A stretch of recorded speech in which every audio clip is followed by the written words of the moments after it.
statement of the maximum minimum theorem, maximum minimum principle. So here I am going to give you the explanation that has an explanation. But once you have the idea of the maximum minimum principle, once you have the statement of maximum minimum principle, you can simply say that a harmonic function vanishes everywhere on the boundary, then it is identically zero. So if phi is a harmonic function, then if phi is a harmonic function, then the Laplacian of this function is 0. That it satisfies the Laplace equation. This is two way to write. Which one you are choosing? It is up to you. This is gradient and this is Laplacian.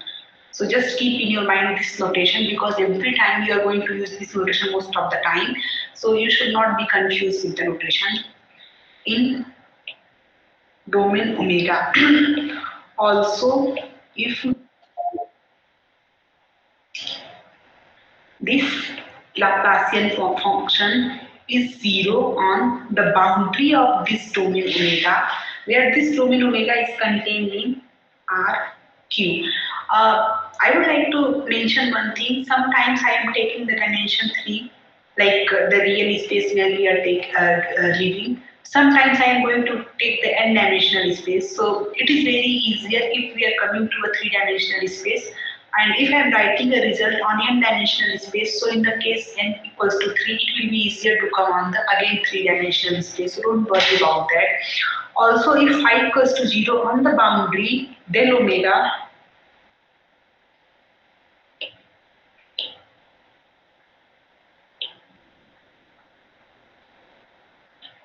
so this is omega and this is del omega.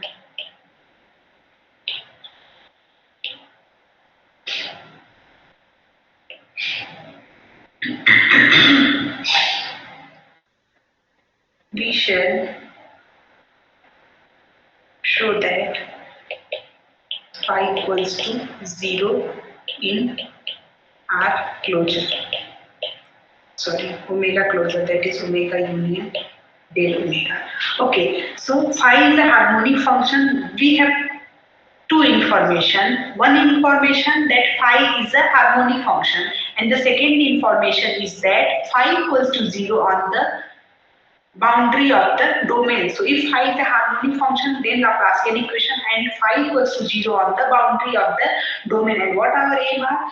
Our aim is to show that phi vanishes identically everywhere. That is phi equals to 0 everywhere. That is phi equals to 0 on omega closure. Omega closure is omega union del omega. Now we are going to recall the Green's identity. We already have derived the three Green's identity. Green's first identity, Green's second identity, and one is the special case of Green's identity when phi was psi. So you already are aware of that thing, so I am not mentioning.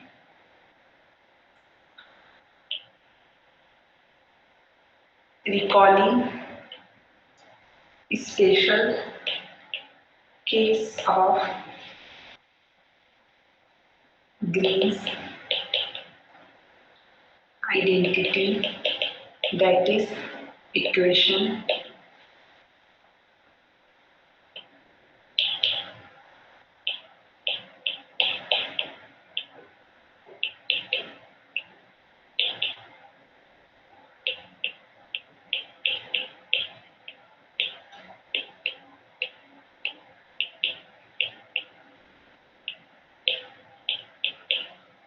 we have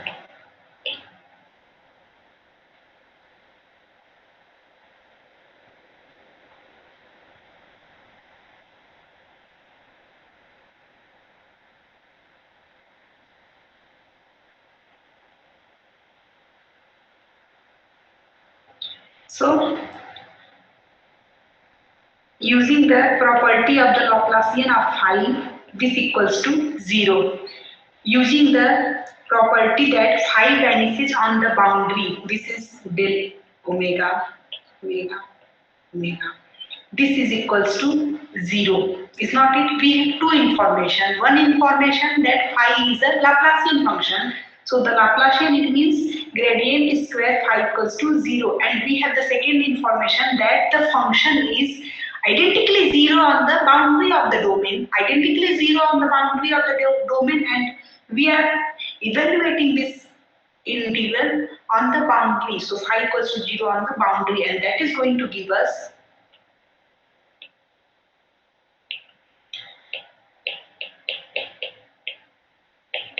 now. This is the square of a quantity. This is a square of a quantity. So this is going to be 0 all the time, since gradient of phi square is positive. It follows that the integral will be satisfied only if gradient of phi equals to 0. This implies that phi is a constant in omega. Okay.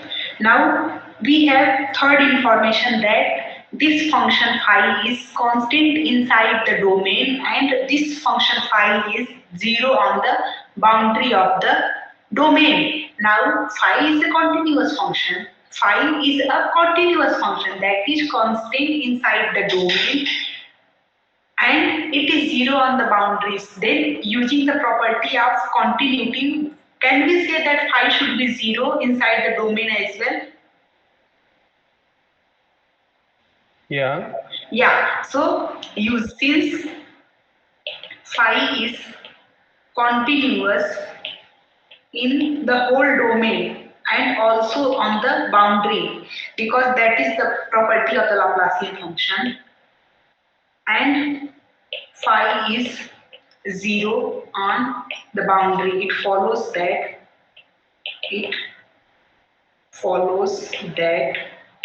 phi equals to 0 inside the domain omega. That is the proof. Next we are going to come to the spherical mean, and then we will come to the mean value property.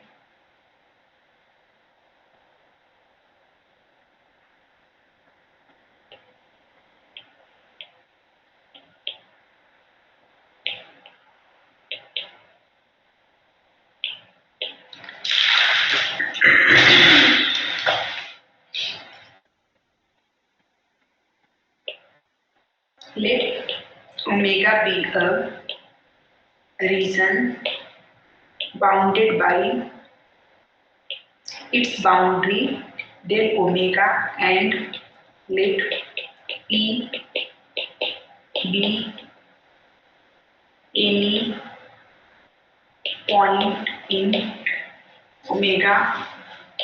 Also let S with this P point and radius R represents a sphere with center at P and radius R such that it lies entirely within domain omega. What I am writing, I just going to draw the same statement. So suppose this is your x, y and g space. We are talking in 3 dimension, and this is your omega, and this is the boundary. All of this is going, so this is delta omega. And suppose we take a point inside of this domain omega p. So what will be the coordinate of p? X, y, z. X, y, z. And I'm not mentioning because it is going to increase the writing, so P, and draw a sphere with radius R and center at P. So this is the sphere whose center is at P and the radius is R.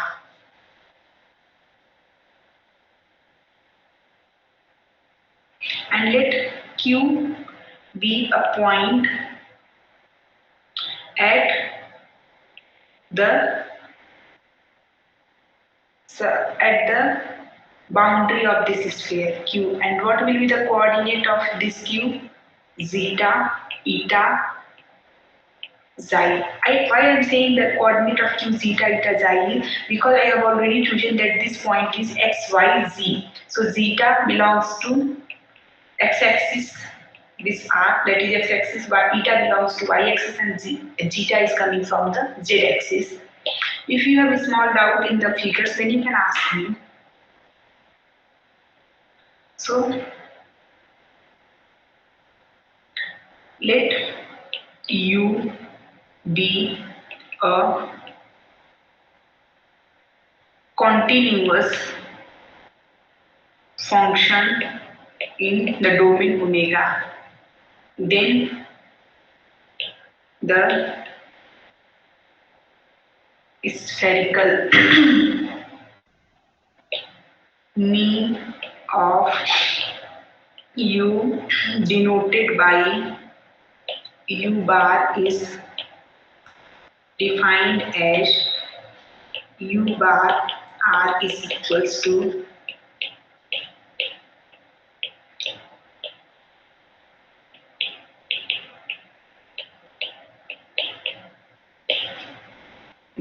this is the spherical mean of any surface. This is the spherical mean of any continuous function defined in a sphere. So this is just a geometry. Now here this Q, zeta, eta, xi is any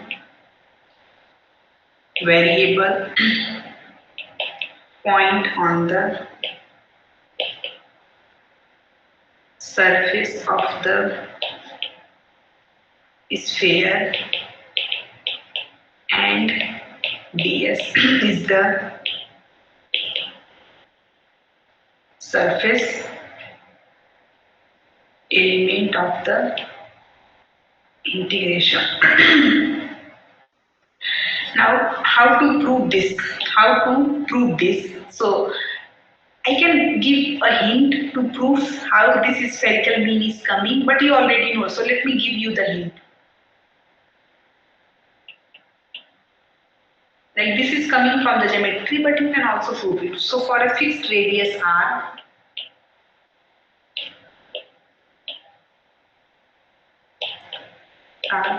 the value U bar R, that is the spherical mean of a continuous function U, which is defined inside the sphere S, whose center is P and the radius is R.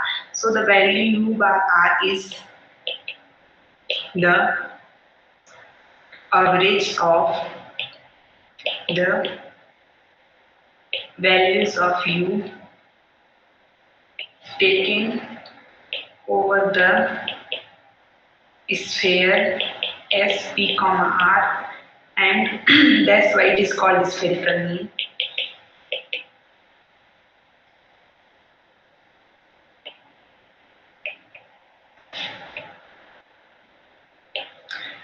Taking the origin at P,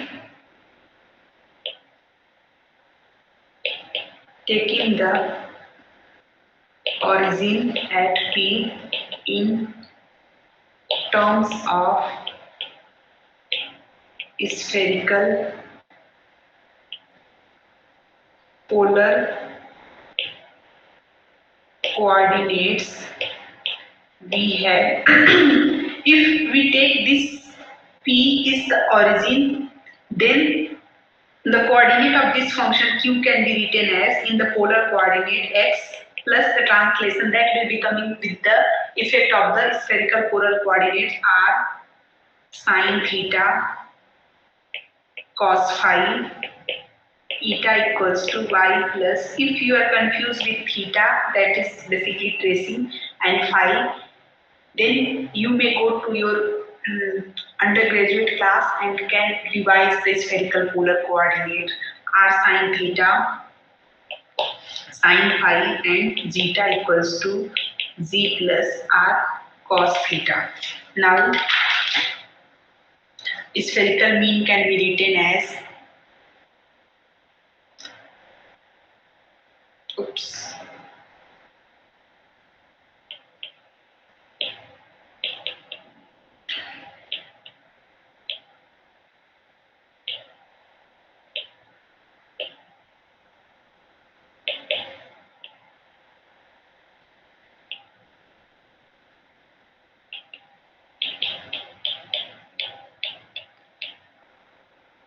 so this phi varies from 0 to 2 pi with the property of the spherical coordinates, and theta varies from 0 to pi. U, what will be the coordinate of u? X plus r sine theta cos phi, and y plus r sine theta sine phi, z plus r cos theta r square sine theta d theta d phi. Now, since u is continuous on this sphere SP comma r, so because of that u bar will also be continuous on some interval, like u is from this sphere, so this u is covering the 0 to r, so minus r to r, yeah. So u bar will also be continuous on the same sphere. It's a continuous function of r on the interval 0 r, maximum can reach to the r, which can be verified if you will solve this. You may solve, I am not going to solve it. Then you will be getting u bar r is equals to 1 over 4 pi integration u cube sine theta d phi, and that will be coming as u of q over 4 pi 0 to 2 pi 0 to pi sine theta d phi, and I think this integral will be coming as 4 pi, so this will be 4 pi, sorry, u cube, because this 4 pi into 4 pi will be cancelled out, so we are left with the value of u at q. Is not it? Now, so u bar r is equals to u of q. If this radius r becomes 0, then what will be this q?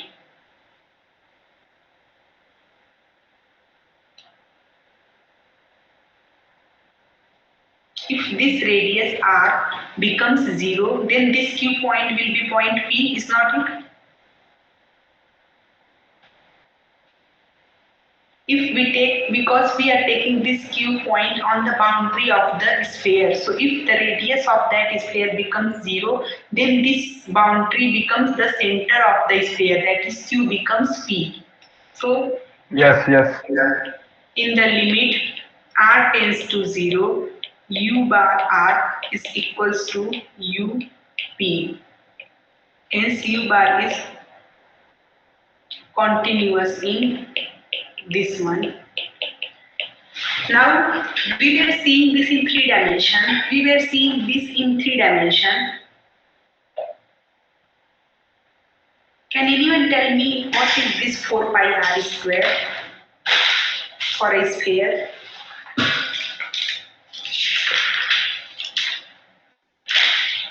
That's like the modulus of the Differential of surface. It is not, you cannot say that it is the area of the surface of the sphere or Yes. volume of the surface of, not the volume of the sphere, only the volume of the surface of the sphere. Yeah. So Yes. just think in the, we are coming to the n dimension. I am going to write the same thing in n dimension. That's why I will explain you the mean value property. So this is the volume of the surface of the sphere, not volume of the sphere. Volume of the sphere is something like, what is the volume of the sphere? 4 upon 3 pi r cube, something like that. Can anyone tell me what is the volume of Yes. the, but the volume of the surface of the sphere is 4 pi r square. Basically, we call it the area.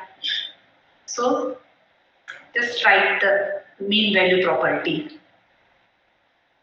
Because in 3 dimension you can verify these things using your geometry, but in n dimension this is just the generalization, and I am going to write mean value property theorem. Let x belongs to r to the power n and take b r naught x curve. Now, when we talk about the n-dimensional space, our surface, our sphere becomes ball. Is not it? So let x belongs to Rn and take the ball which is centered at x and its radius is r naught. A ball around x. If u is a harmonic function, is a harmonic function on this ball. Since u is a harmonic function, then u is a continuous function inside the ball and also on the boundary of the ball. That is the property of the harmonic function. Then u of x is equals to 1 over volume del brx integration del brx u. Now you may see that here I am unable to write it like here, just pay attention to this.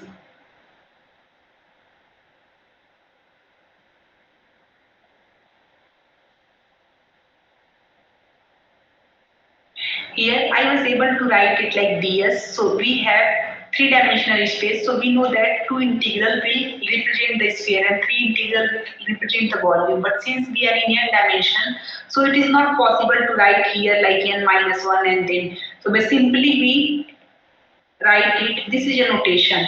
I am not writing anything here. It means this is a surface integral because I am taking the integration on the boundary. As soon as I will write it like this, it will be a volume integral. Still, I will represent the same quantity. So this is just a representation. Don't get confused with this. And ux equals to 1 over volume brx integration brx u for all r. Now let's prove.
This is very easy proof, I think.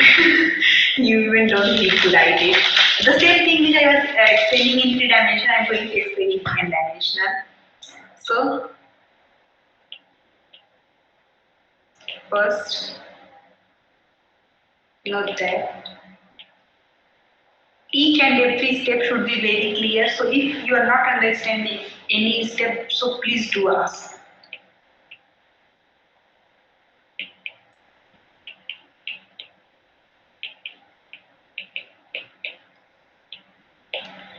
The derivative of an integral, can be written using the fundamental theorem of the calculus. So the upper and lower limit of this integral is going to be constant because this is the boundary. So the fundamental theorem of calculus says that if a b function of s dx, if we are differentiating this, so it becomes a b, the differentiation of this function minus plus the differentiation of the upper limit, that is db over dx, and the value of f at the upper limit minus the differentiation of the lower limit and the value of the function at the lower limits. But since the upper and lower limit, because of the boundary of this sphere, is going to be constant, so these terms will be 0. These terms will be 0. And we are left with only this term. So when we are going to apply the derivative on this integration, it will be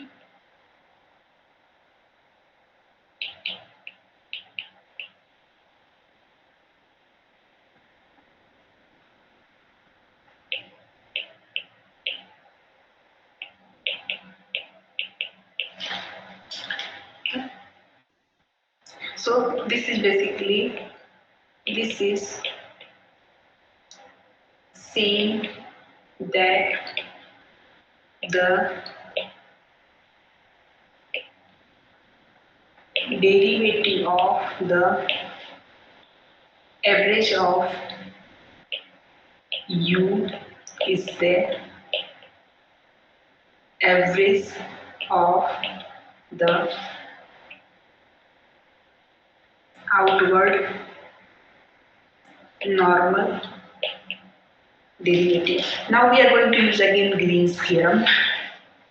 So this says that d over dr 1 over volume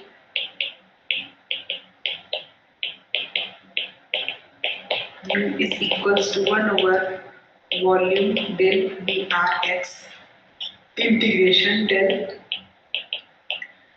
del u over del n can be written as basically gradient of u dot n cap ds. That is, now this is a surface integral. To write it in the volume integral, we are going to use Green's theorem. Is not it? 1 over volume cos divergence theorem. Sorry, cos divergence theorem. I am always confused. This can be written as the Laplacian of u. Don't put ds here, because if you are going to put ds, it will confuse you. Just like this. Here you can write using Gauss divergence theorem. The Gauss divergence theorem is a relation between the surface integral and volume integral. And since u is a harmonic function, so the Laplacian of u is going to be 0. And since this becomes 0, so the integration of 0 is 0 and this becomes 0. It means the derivative of this function is 0. So what will be this function? Constant.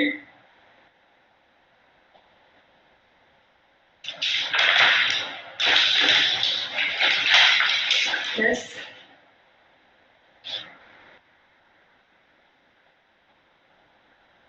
1 over volume del Brx integration del Brx. U is constant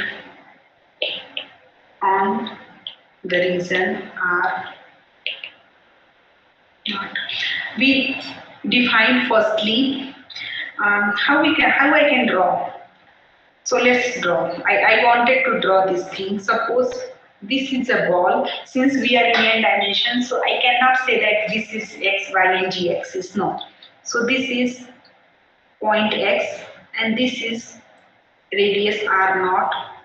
So this is a ball with center x and radius r naught, and all other r is either less than or equals to r naught or 0.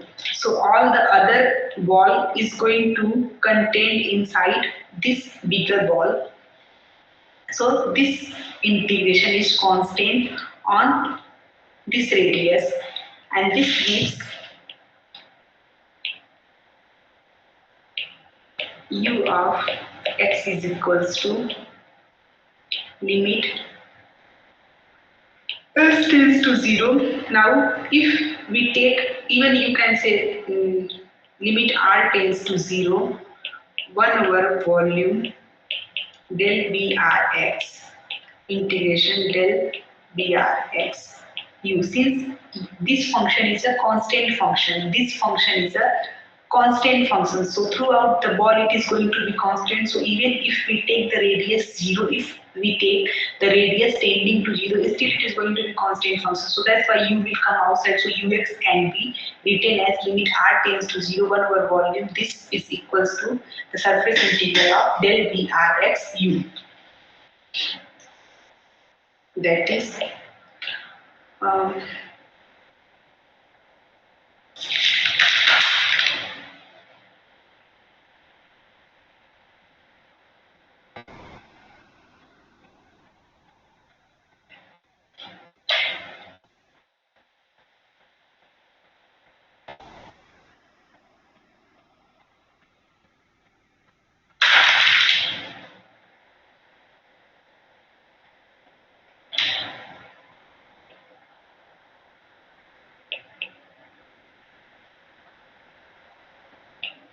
consider some point s, that is r, so that we are taking this s equals to 0, and we are taking this r so that it can write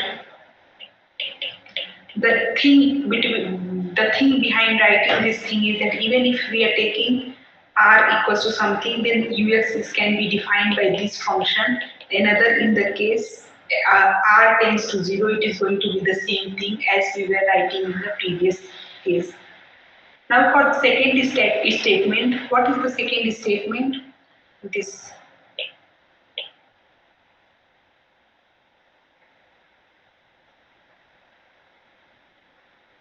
Oops.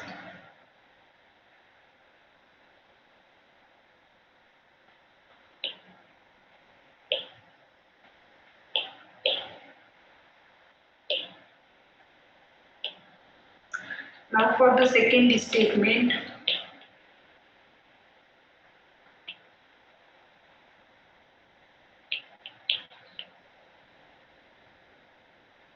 calculating u is equals to 0 to r.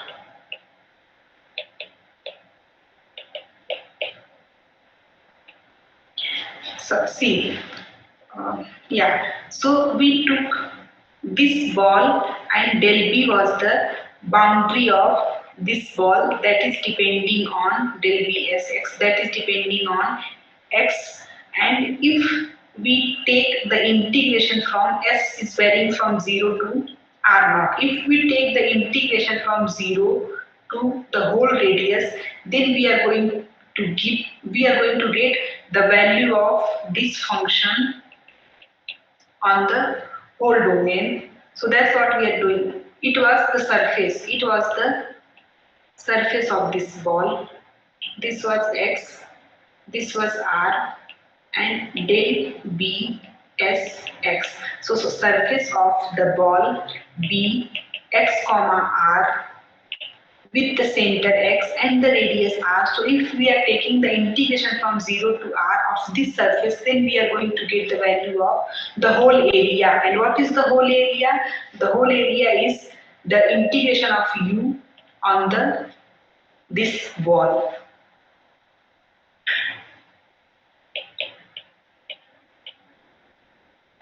u of x volume of del Vsx ds. So using this quantity, this is equals to u of x into volume of del Vsx, that is u of x volume of del V Rx. If we integrate the volume of the surface on the radius from 0 to r, then we will get the volume of del V Rx, that is ux is equals to 1 over volume of del V Rx integration V Rx u. Is it clear? You have any doubt in any of the inequality?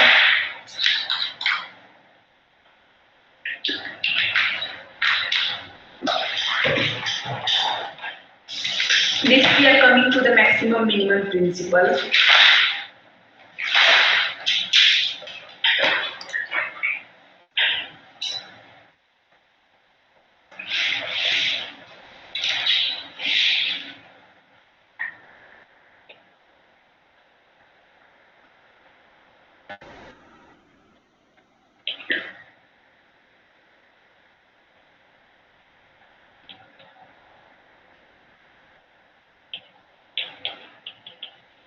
Theorem statement. So let omega be a reason bounded by del omega. Also let u be a function which is continuous in a closed region omega bar. So what is omega bar? Omega union the boundary of omega and satisfies the Laplace equation del to u equals to 0. So u is a continuous function and also it is satisfying the Laplace equation. It means u is a harmonic function. Further, in the interior of omega. Further, if u is not constant everywhere on the closed region omega bar, then the maximum and minimum values of u must occur only on the boundary. So in the short way, if you want to write the statement of the maximum minimum principle, then it is just a way to say that if u is a harmonic function defined on the interior of the domain omega, then the maximum and minimum value of u should attain on the boundary of the omega. If u is a harmonic function defined on the interior of the domain omega, then maximum and minimum value of u must occur only on the boundary of the del omega in the case u is not constant. If u is constant, then for sure the maximum and minimum value are same. If u is constant, then the maximum and minimum value are same. So inside the domain and on the boundary, the value is going to be same. But if u is a non-constant harmonic function, defined on the interior of omega, then its maximum and minimum value will occur on the boundary. Let me write it second. If u is a non-constant harmonic function on the interior of omega, then maximum or minimum value of u must lies on the boundary del omega. So this is the statement. Now it comes to the first. Uh, Before giving to the proof, I would like to show the. So if a harmonic function vanishes everywhere on the boundary, then it is identically zero everywhere. So the same statement, it is a harmonic function and it vanishes everywhere on the boundary. And according to the maximum minimum principle, we know that the maximum of the function and the minimum both are going to be lie on the boundary. So maximum is 0, minimum is 0. So what is the function? Function is identically 0. Is not it?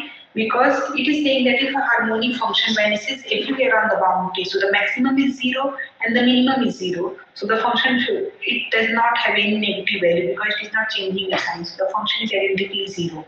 So this is can be proved in this way. This is systematic way to prove.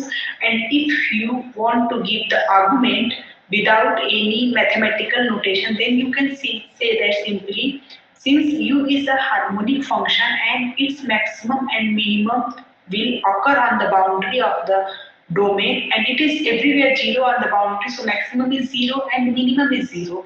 That's why the function should have to be identically 0.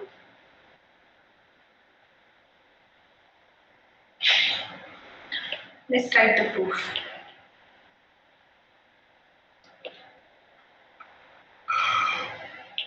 This is the last theorem which I am doing today. Tomorrow I am going to, let me open the syllabus once.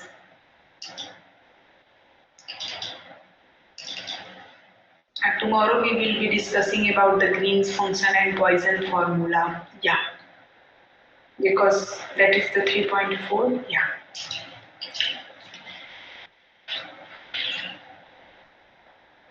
Suppose u is a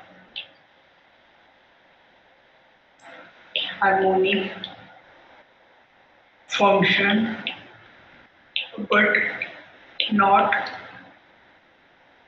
constant everywhere on omega closure. If possible, let u attain its maximum value. Say the maximum value is m at some interior point on omega. So just try to understand what I'm saying. This is omega, this is delta omega. Suppose u attains, u is a harmonic function, it means Laplacian of u is 0 and u attains its maximum value at some interior point on omega. Say that point is P. This is u maximum, that is equals to m. Since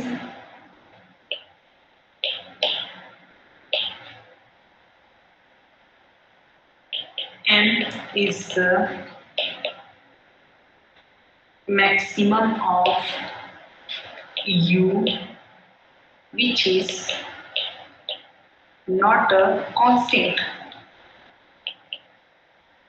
Since we have assumed that u is a non-constant harmonic function on the closure omega, so its maximum value will for sure will not be a, which is not a constant. So there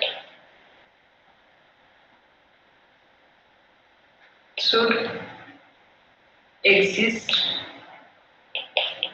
a sphere SP with the radius, sorry.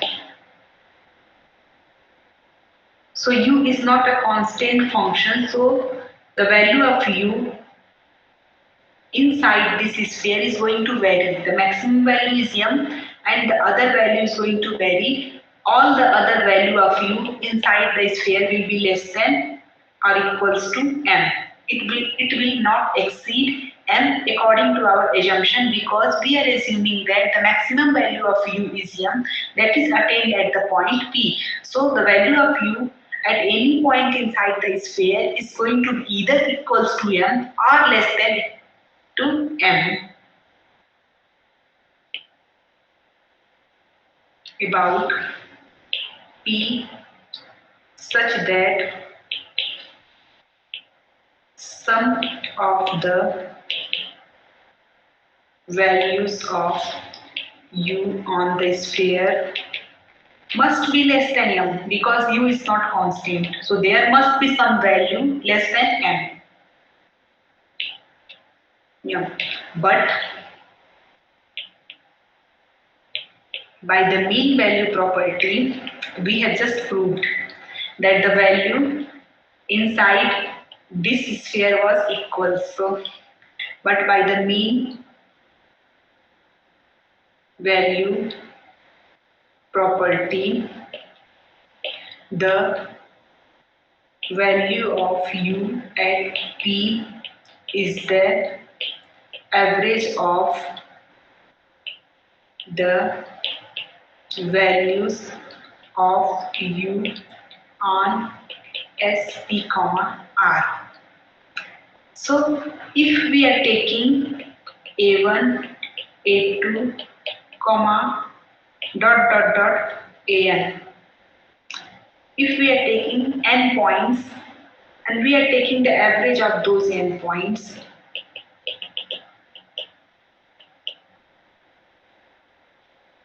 so will this average, say this is m, will this average will be greater than all the other point values?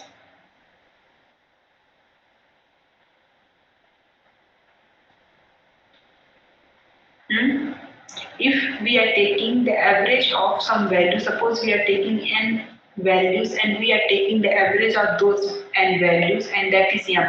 So will it be greater than all the AI? Is it possible?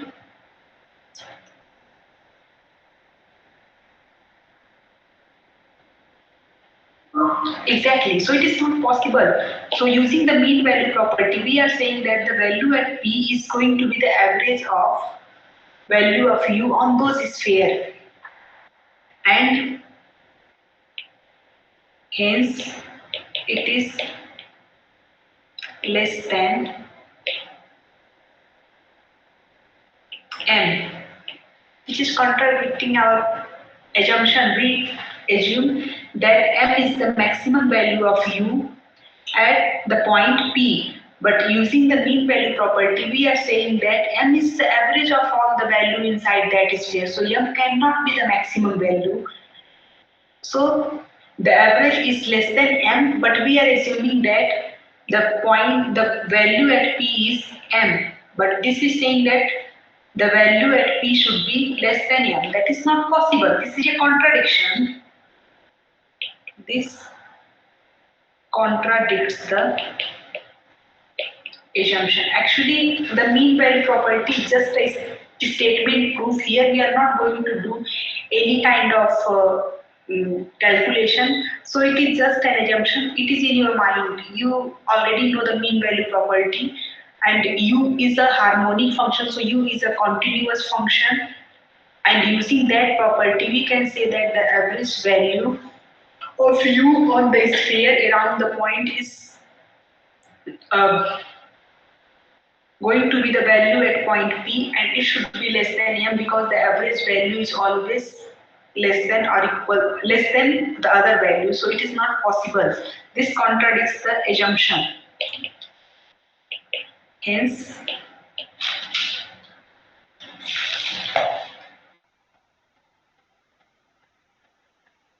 hence, oops. This is only possible when u is a constant. If u is a non-constant function, then its average is going to be less than m. If u is a constant function, then its average is going to be same. Thus, that hence u equals to m at p, not hence that u equals to m at p. Thus, u must be constant over the entire sphere. U must be constant over the entire sphere. So using this assumption, using the mean value property, we are saying that we took a non-constant function, u, a harmonic function that is non-constant, and then we assume that the maximum of this function u, that is m, is lying inside the domain omega. So what we choose? We choose a point P at which the value of u is m. Now we draw a sphere, or you can say that we draw a ball at point P with radius r, and then using the mean value property, we can say that the value at P is going to be the average of the value inside the domain.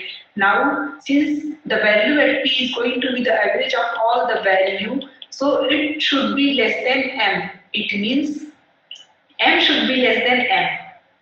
That is not possible because U equals to M at P. It means the assumption that U is not constant should be wrong. It means U is constant everywhere on this sphere. In that case, the average is going to be the same value.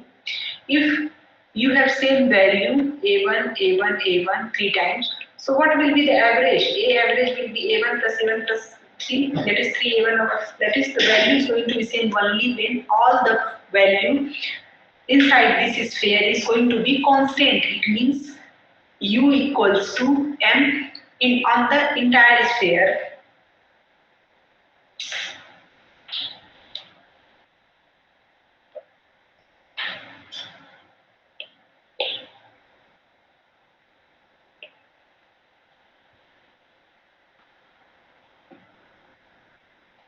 Now let Q be any other point inside the domain omega which can be connected to the point P by an arc lying entirely within the domain omega. Since omega is a continuous domain, so using the connectivity property, if we are connecting 2 points inside the domain, so the arc connecting those 2 points will lie inside the domain omega.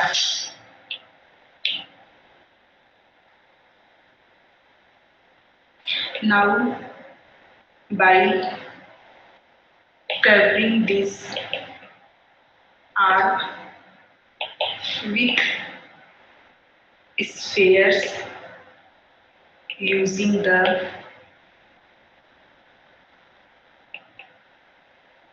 Hein-Borel theorem,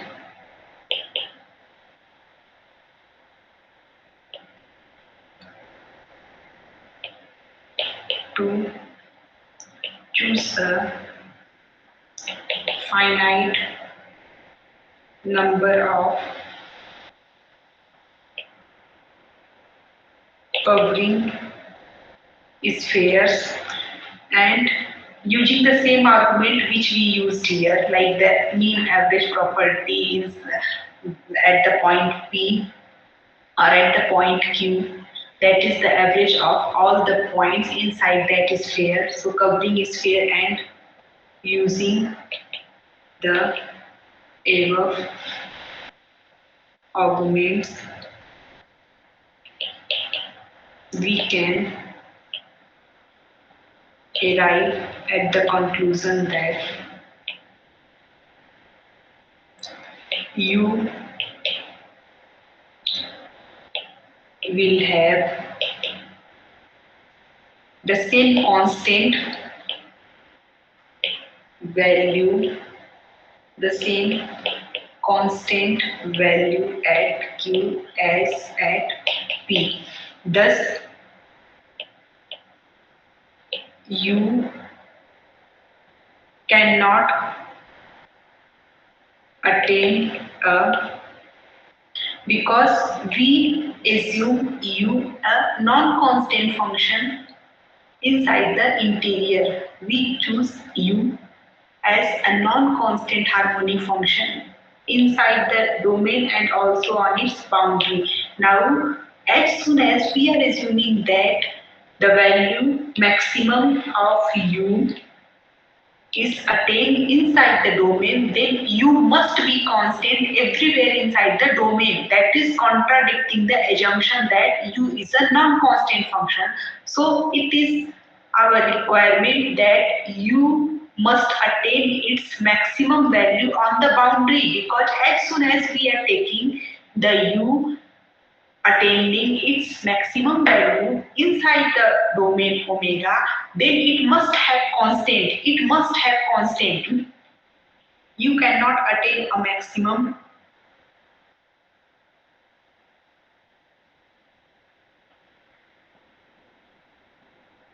value at any point inside the region omega. Therefore, you can attain its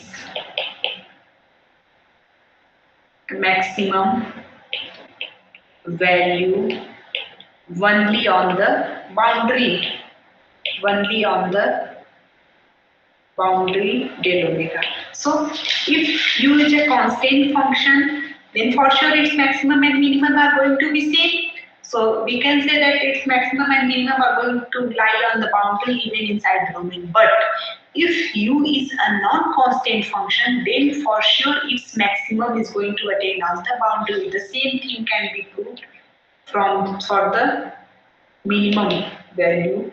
The same argument you can use like a mean value theorem and can prove the minimum. So if U is a non-constant function, so its maximum should occur only on the boundary of the domain. Its maximum should lie only on the boundary of the domain. Its maximum cannot lie inside the domain. In the same way, you can prove that if U is a non-constant harmonic function, then the minimum of the harmonic function U will lies on the boundary. It cannot lie inside the domain omega, because as soon as you are taking that its maximum or minimum value lies inside the domain, it must have a constant function. That is contradicting the assumption that U is a non-constant function. So if you have any doubts, then you can ask. Another, we can proceed for the tomorrow class. Green's function Poisson formula. Most probably we are going to see that. Yeah. Do you guys have any question? So in your notes, I think I have already proved the Harnack inequality, but I am going to give it in your assignments. There are 3 questions in your assignment. One you need to solve. One is based on the maximum minimum principle, and one is the Harnack inequality. That is the property of the harmonic function. So you have 3 assignment. One question is just a very small argument. So yeah, so the class is finished. Let's meet tomorrow. Yeah, see you. Bye. Bye.